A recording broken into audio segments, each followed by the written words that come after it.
Hundreds na mga young people, mga sangkay, ang sabay-sabay po na binautismuhan sa tubig. Alright, hello guys. Mga kababayan, mga kapatid, kamusta po kayong lahat?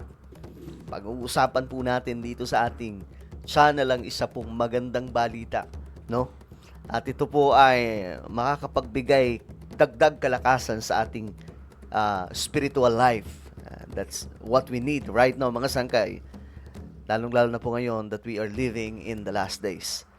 Okay, pag-usapan po natin ito dahil napakarami, international po ito sa international news, napakarami daw pong mga kabataan ang nabautismuhan sa tubig, mga sangkay.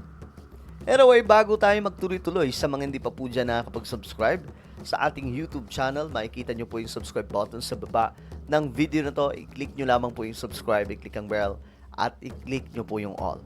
Sa mga nanonood naman po sa Facebook, syempre, i-follow nyo po yung ating Facebook page. Okay. So this is it, guys. Nakakatuwa lamang isipin, no, na ang movement kayo ng Christianity ay lalo pong umuusbong.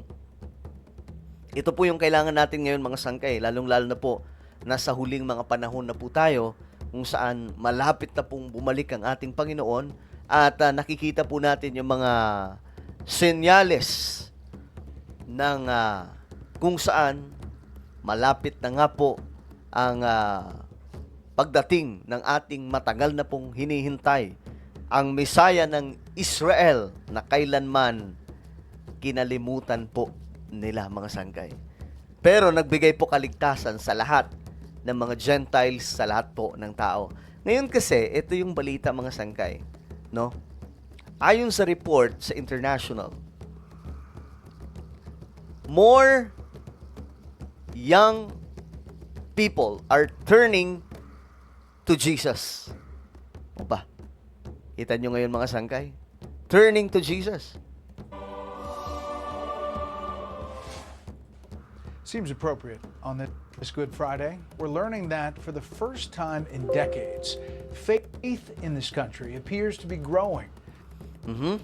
That is true, particularly among young people. Here's religion correspondent Lauren Green. In the name of the Father, the Son, and the Holy Spirit.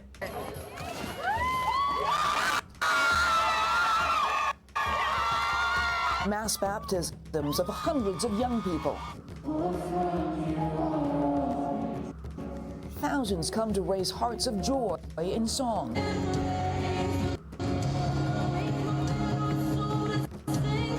There is a palpable spirit moving on college campuses, arenas, and megachurches.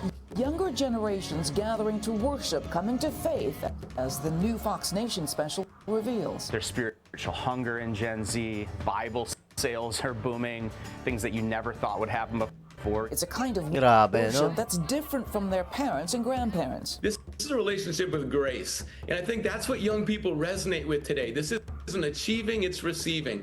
It's not trying to be good enough to earn God's love.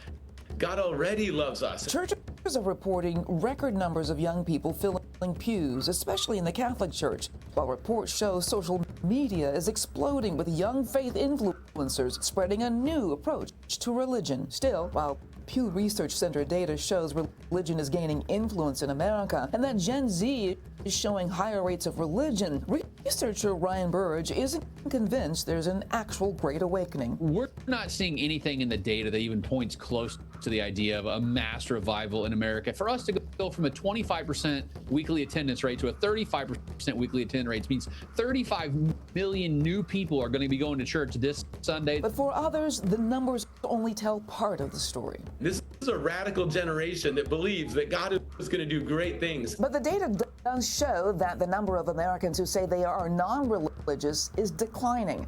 And many leaders say it's because young generations are leading a new movement of faith. Okay, so sa US pa ito, mga sangkay, yung mga young people daw, noon kasi may mga surveys sila na sinasabi na mas marami ang mga young people na nagsasabi na hindi po sila, wala po silang inaanuhang relihiyon. But right now, mga sangkay, nagdi-decline na po, bumababa na po yung mga young people na nagsasabing hindi po sila religious na young people. Bagkos ngayon, mga sangkay daw, yung movement ng Christianity sa US, mas nagiging wider, mas nag-i-enlarge mga sangkay, no? At ngayon, mas nag-i-engage na po sa kapwa mga Kristiyano. But since we are talking about the baptism, no? Water baptism, mga sangkay. Alam niyo sinasabi sa Bible? Sabi sa Bible, sa John chapter 3, verse 3, para lamang po ninyo malaman kung gaano kahalaga ang bautismo, no? Since dito sa ating YouTube channel, ito po talaga yung mga content natin, mga sangkay, nagtuturo po tayo patungkol po sa kung ano ang sinasabi ng Biblia, kung ano yung mga propesiya, kung ano po yung mga magagandang balita, kung magagandang kapahayagan mula sa banal na aklat, lalo na sa gospel. So, sabi sa John chapter 3, verse 3, pakinggan niyo po kung gaano kahalaga yung bautismo. Jesus answered unto him, Verily, verily, I say unto thee, except a man be born again. Ang born again, mga sangkay, ay hindi po relihiyon. Ito po ay isang experience. Okay? Ang born again ay hindi ka ibabalik sa sinapupunan ng nanay mo at muli kang ipapanganak muli. Hindi po ganoon, mga sangkay. Ito po ay proseso. Be born again. He cannot see the kingdom of God. That's the reason, mga sangkay, kung bakit mayroon po tayong bautismo sa tubig. Kasi marami po ang hindi naiintindihan ito. Ang bautismo sa tubig, mga sangkay, hindi po yung wisik-wisik. Hindi po yung natalsikan ka lang. Di ba? May mga ganong klase. Baptize ka na pagka ganon. Hindi. Sa Biblia, sa biblical record, mga sangkay, nilulubog po yan sa tubig. At yun ang proseso. Ngayon, alam niyo mga sangkay, sabi sa Bible, sa Matthew chapter 28, verse 19, ito yung utos noon sa mga disciples na kung saan sinunod nila. Pero inantay po muna nila na yung banal na espiritu ay bumuhos para maintindihan nila kung ano ang sinasabi dito ni Jesus Christ. Sabi dito, sa verse 18, Then Jesus came to them and said, sinabi niya ito, pumunta si Jesus sa mga disciples, All authority in heaven and on earth has given to me. In verse 19, Therefore, go and make disciples of all nations, baptizing them in the name of the Father, and of the Son, and of the Holy Spirit. Ano ang sabi dito? Baptizing them in the name. So what is the name? Ano ang pangalan na sinasabi dito? Pangalan ng Ama, ng Anak at ng Espiritu. Malinaw ang utos ng ating Panginoon. Pero naghintay po sila na dumating ang banal na Espiritu. At dito nga po nangyari ang pagbuhos sa araw po ng Pentecostes. Sa Acts chapter 2. The day of Pentecost. Acts chapter 2 verse 38, the Bible said, Then Peter said unto them, nung naintindihan na po nila lahat, nung binuhos na ng ating Panginoon ang kanyang banal na Espiritu. Sabi ni Pedro, humarap si Pedro sa lahat ng mga tao na nakapaligid.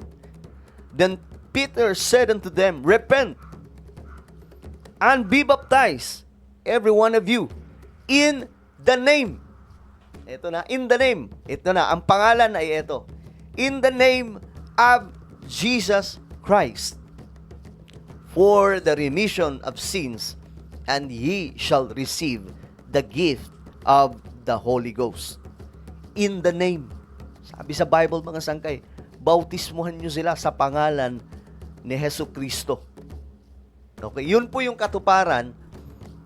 Yun po ang revelasyon o revelation sa mga disciples ni Jesus Christ patungkol po sa utos dito sa Matthew chapter 28 verse 19 na baptizing them in the name of the Father and of the Son and of the Holy Spirit. Kaya sa Acts, mga sangkay, sa Book of Acts, makikita nyo po yung kasaysayan ng movement na kung saan libo-libo po ang binabaptize noon in the name of Jesus Christ. Kasi naintindihan na po nila. So ngayon mga sangkay, this is what we need. Ito po yung kailangan ng buong mundo ngayon, si Jesus Christ. Kailangan po mabautismuhan sa pangalan ni Jesus. Kasi para po sa inyong kaalaman, hindi po makakapagligtas lang ang kabaitan at kabutihan mo. Kailangan mong magawa talaga kung ano po yung sinasabi sa Biblia na proseso ng kaligtasan. At tandaan po natin, ang sabi sa Biblia, except the man be born again, he cannot see the kingdom of God. Alright? So ano po ang inyong opinion sa ating napag-usapan ngayon? Comment down below. Huwag niyo pong kalilimutan na i-subscribe yung ating YouTube channel. God bless everyone.